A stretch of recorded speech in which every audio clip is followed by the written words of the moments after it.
It's Aloha Wednesday, race day is Saturday. Woo! Do-do-do-do, and it's breakfast with Bob.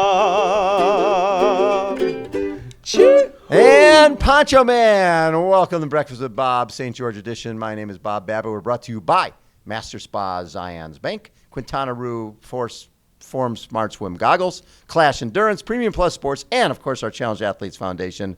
Our next guest, former goalie, now professional triathlete, Jason Pohl. How you doing, Jason? Hey, doing great. Yeah, just this is my first World Championships as a professional, so yeah, just super excited to be here. Very cool. So let's go back in time a little bit. So you were, when did you get into hockey? You're in Canada, so you got into hockey when you were like 2? Yeah. What the hell? I mean, that's like 80% of the population. Yes. Right? So, and what part of Canada?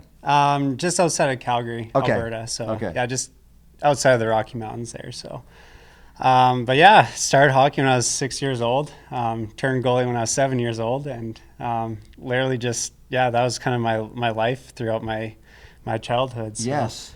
I think I was a goalie until the age of 22, and then when the pro level didn't happen, I really wanted to be a professional athlete. Yeah, wanted to be a professional athlete. Thought that was a hockey player, but I guess life something had different for me. So. And when did you find triathlon? I was 23 years old, and that was about a year after my hockey career was kind of over. And did hockey end from an injury, or just you underwent major lung surgery? Yeah. What the hell? So what was that from? Hockey? Was it from like getting hit by a puck, or what? It was actually just kind of spontaneous. So they called it spontaneous pneumothorax, and I had my first one when I was 16, and it was actually a lung collapse. Okay. So you get this pain in your chest, and you're like, "What the heck is this?" Especially this?" 16, right? you're a young like guy, yeah, nervous and bulletproof. everything, and then then I was diagnosed with a pneumothorax, and then I had 5 more after that.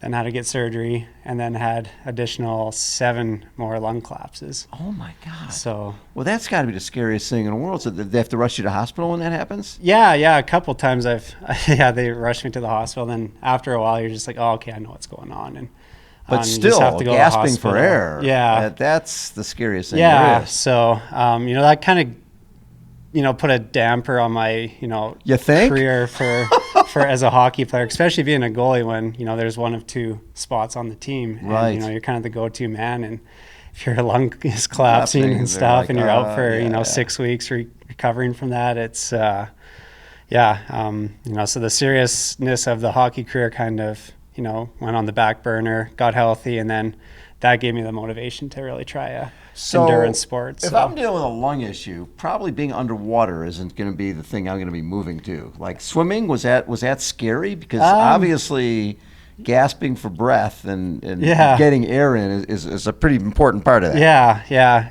It's not so much like I didn't come from a swimming background, so actually I didn't know how to swim until I started triathlon. At 23. So.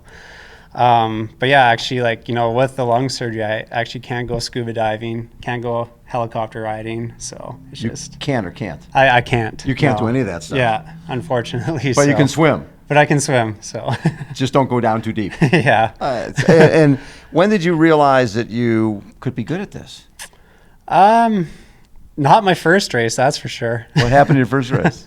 I just got completely destroyed, and I had this hockey mentality. I was like, I was fit, I was doing CrossFit, right, and I was like, okay, I'm gonna go do this Olympic distance triathlon and just I'm gonna crunch these little guys. And I just totally got destroyed in it.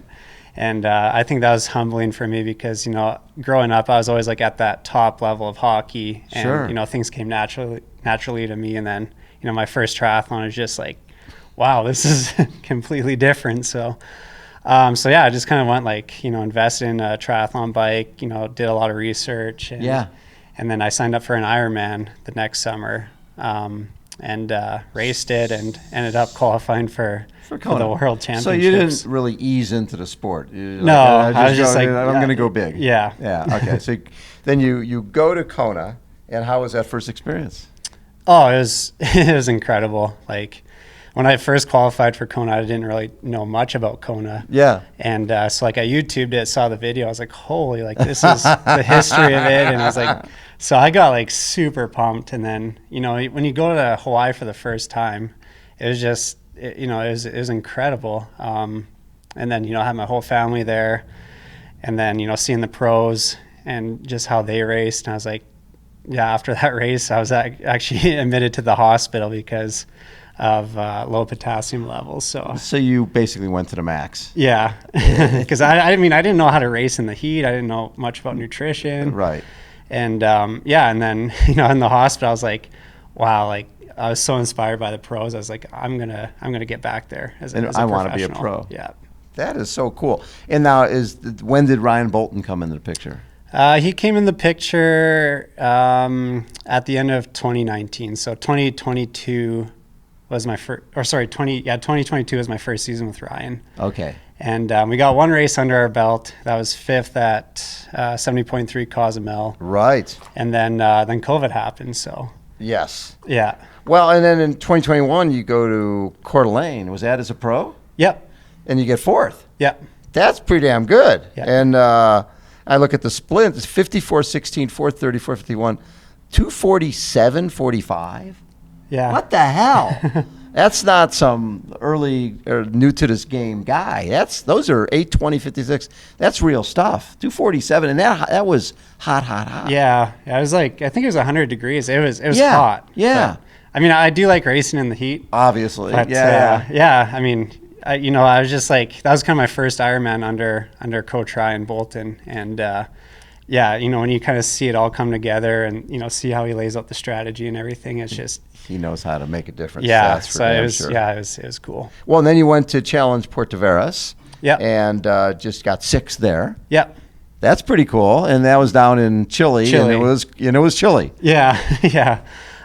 Yeah, you know, I wasn't overly happy with the result there. Like I knew I could have gone better there, but you know, considering it was the first race of the season for me, yes. you know, it was just, yeah, a lot of kind of a learning experience. So have you been here training for a while? I got here Monday. So Okay. actually I spent the last 4 months down in Tucson, Arizona. Oh, okay. So doing some serious training, and Yeah. Ryan is down there. And yeah, Ryan's down there, and do a lot of training with Sam Long, and so we're good buddies. And so somebody tall enough to work with him. Most of the people when he tries to go running with Caroline Rotich, is not much to draft behind. No.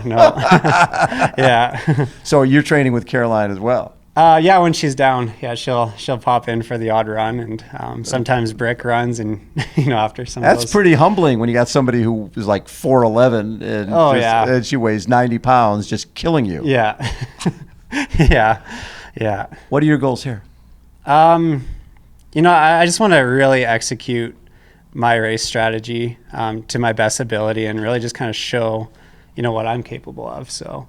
You know, I still know I'm fairly new, but you know, Right. I just really want to show like where I'm at. Well, you progressed very quickly. And yeah, so, and I mean, just kind of soak in the experience. Like it's cool. The course is just gnarly. Like, yes. But it's a beautiful course, and yeah, I mean, you know, Ryan has all of us fit, and. I mean, you're a bigger guy, but this is a big person, strong person course. Obviously, there's climbing, but it's a power climb. Yeah. Don't you think? Is this something that It's a strength course. It's for a sure. strength course Yeah. for sure, which suits you. Yeah. So. Very cool. What have you gained from training with Sam? Oh boy. I mean, yeah, it's, you know, he's very, you know, very like detailed, you know, very like go. And, but yeah, I mean, I think like just, he's been great to be around, like super positive, you know, strong, very, very strong, you know, knows how to really like pace things, and yeah, just kind of the strategy of stuff too. So. And what's the rest of your season going to look like? Do this and then go back to Boulder, Colorado for 10 days, and then go up to Canada for the summer. Right. And then prepare for Ironman Lake Placid. So. What do your hockey buddies think about becoming a professional triathlete? Yeah, it's pretty crazy. I mean, they're super supportive of it, But, obviously it's a different career, kind of Right. different, life really. And, but yeah, they've all been like super encouraging. Very cool. Yeah. So it's nice to have their support. Jason, great to meet you, bud. Yeah, nice to meet you. Have yourself a great race out there on Saturday. Thank you.